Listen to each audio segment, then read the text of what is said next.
সেই নবীকে আমি কেমনে বলি মরা, সেই নবীরে কেমনে বলি পচা, সেই নবীরে কেমনে বলি দেখে দেখে পড়তে পারে না, সেই নবীরে কেমনে বলি নিজের কোনো ক্ষমতা নেই, সেই নবীরে কেমনে বলি কাল হাসরের ময়দানে কোনো উপকার করতে পারবে না। তুমি আমার বন্ধ বলেছ নবীর পক্ষে কথা বলার কারণে, তুমি আমারে বন্ধ বলেছ নবীর পক্ষে দাঁড়িয়ে তোমার স্কলারের বিরুদ্ধে বলার কারণে। শুনে রেখো, কবরে তোমার স্কলার আসবে না, কবরে আমার মুস্তাফা আসবে। আমি মুস্তাফাকে বলবো মদিনার ফেরিওয়ালা ছিলাম, মদিনার ফেরিওয়ালা ছিলাম, মদিনার ফেরিওয়ালা ছিলাম। ইয়া রাসূলুল্লাহ বলেছিলাম, ইয়া নবী সাল্লাল্লাহু আলাইহি বলেছিলাম, মিলাদ নবীর পক্ষে কথা বলেছিলাম। ইয়া রাসূলুল্লাহ উম্মত, আপনার নবীর উম্মত দাবি করে যারা বেয়াদবি করেছিল তাদের পক্ষে নয়, মুস্তাফা আপনার পক্ষে কথা বলছে। তুমি বকা দাও বন্ধু তোমার স্কলারের কারণে, তুমি বকা দাও বন্ধু তোমার পক্ষে কাজ করতে পারিবে।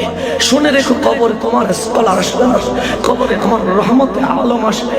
শুনে রেখো, হাসরে আমি যখন সূর্যের তাপে আমার মগজ সিদ্ধ হয়ে পানি বের হয়ে যাবে, কিন্তু আমার মনিব বলবে তুই দাঁড়িয়ে আছিস কেন সূর্যের নিচে? তুই না ইয়া রাসূলুল্লাহ বলেছিলি, তুই না আমি নবী নবী করেছিলি।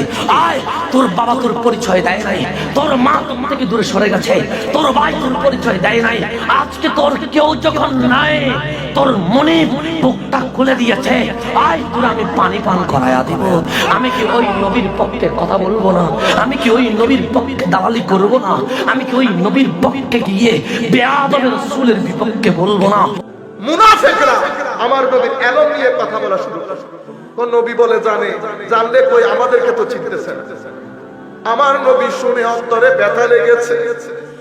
এমন জ্ঞান স্রষ্টার সৃষ্টির মধ্যে আল্লাহ যাকে সবকিছুর জ্ঞান দান করেছেন, আমার নবী এটা শুনে মন খারাপ করেছেন। মসজিদে নববীর মিম্বরে দাঁড়িয়ে আমার নবী বলছেন, সালুনি আম্মা শিতুম, যার যা মন চায় আমাকে জিজ্ঞেস করো। আমার নবীর এলমের সাগরের মধ্যে তরঙ্গ তৈরি হয়েছে। মানুষ প্রশ্ন করে, আমার নবী উত্তর দেয়, ফজর, জোহর, আসর, সূর্য অস্তমিত।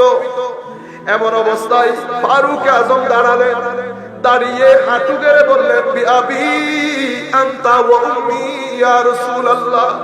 হুজুর, ফারুকের মা বাবা আপনার কদমে কুরবান। হুজুর, কোনো উত্তর লাগবে না, আপনি হক, আপনার প্রতিপালক হক, আপনার আনিত দিন হক, আপনার আনিত কিতাব হক। হুজুর, ফারুক বলছি আপনি শান্ত হয়ে যান, আমাদের কোনো উত্তরের দরকার নাই। আপনারা বুঝতে পেরেছেন? সাহাবায়ে কেরামের আন্দাজ দেখেছেন। ফেসবুকের পাতায় যখন দেখলাম কালো চেহারাটা, মনে হয় যেন নবীর পাগল বেলাল দাঁড়ায় রয়েছে। এই কালো চেহারাটা দেখে যেন মনে হয় বিলাল রাদিয়াল্লাহু তাআলা তাকায় রইছে। ও বন্ধুরে, প্রেম এমন একটা জিনিস, যে প্রেম সাদা বোঝে না, কালো বোঝে না, ধনী দরিদ্র প্রেমের কাছে হার মানে। হাইরে, আমি কি চিত্র দেখলাম! দক্ষিণ আফ্রিকার কালো একটা ছেলে দেখলাম, হেলান দিয়া নবী রওজার দিকে তাকায়া তাকাইয়া চোখের পানি ফালায়া ফালায়া।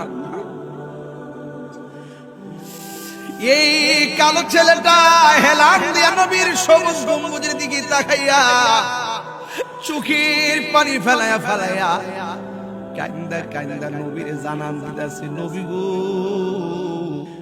তুমি তো সবুজ গম্বুজের নিচে আছো, কিছু তোমারে দিতে পারলাম না, দুইটা চোখের ফোঁটা পানি তোমারে উপহার দিয়া। সর্বপ্রথম আশিকরা নবীর সবুজ গম্বুজ মোবারকটা দেখে কিছুক্ষণের জন্য থমকে যায়। আমি কি সত্যি দেখছি নাকি স্বপ্ন দেখছি? আর আমার মন তখন বারবার বলে, গম্বুজ দেখে যদি আশিকরা এমন হয়, হাসরের দিন যেই দিন সেই নবীকে দেখবে। একটু ভাবেন তো, যেই দিন নবীকে আপনি সচক্ষে দেখবেন, যেদিন আপনার চোখের সামনে নবীকে দেখবেন, সেদিন কেমন লাগতে পারে? কোন নবী যে নবীর কোনো তুলনা হয় না, কোন নবী যার চোখ মোবারকের তুলনা হয় না, কোন নবী যার চেহারার কোনো তুলনা হয় না, কোন নবী যার বলার তুলনা হয় না, চলার তুলনা হয় না, হাঁটার তুলনা হয় না, বসার তুলনা হয় না, নামাজের তুলনা হয় না, তেলাওয়াতের তুলনা হয় না, যে নবীর মুস্কি হাসিরও তুলনা হয় না। পৃথিবীর বুকে একমাত্র আমার নবী পেয়েছেন এমন মুস্কি হাসি যেটা দ্বিতীয় কেউ পায় নাই। আমার নবীর চোখের মতো কোনো চোখ নাই, আমার নবীর হাঁটার মতো কোনো হাঁটা নাই, আমার নবীর অবয়বের মতো কোনো অবয়ব আল্লাহ দ্বিতীয় সৃষ্টি করে নাই। হায় হায় হায়, যাকে কাছের থেকে দেখলে ভাগ্য খোলে দেখলে। গাছ দূরের থেকে দেখতে ছিল আল্লাহ রসুলকে, মন ভরতে ছিল না, দোয়া করছেন মালিক দূরের থেকে দেখি মন ভরে না, একটু কি কাছে আসার অনুমতি দেওয়া যায় না? তোমার বন্ধুকে একটু কাছের থেকে দেখবো। মানুষের মতো হাঁটতে হাঁটতে আল্লাহ রসুলের মাথার সামনে আইসা দাঁড়ায় গেছেন। জাবের রাদিয়াল্লাহু তাআলা আনহু বলতেছে, ইয়া রাসূলুল্লাহ, দেখলাম তো দেখলাম কি? বলে কি দেখছিস? বলে ওই গাছ মানুষের মতো হাঁটতে হাঁটতে আসছে, আপনার মাথার কাছে দাঁড়ায়া আবার মানুষের মতো হাঁটতে হাঁটতে চলে গেছে। তো আল্লাহ রসুল বলছে, ও দূরের থেকে দেখতে ছিল, মন ভরতে ছিল না। তো হাত উঠায় দিছে, মালিক এত কাছে বন্ধু আসলো, আপনার বন্ধু আসলো, আমি দূরের থেকে দেখা মন ভরে না, একটু কি অনুমতি আমাকে দেওয়া যায় না যে আমি একটু মাথার কাছে দাঁড়ায় দেখবো, নিজের মনটাকে ধরবো?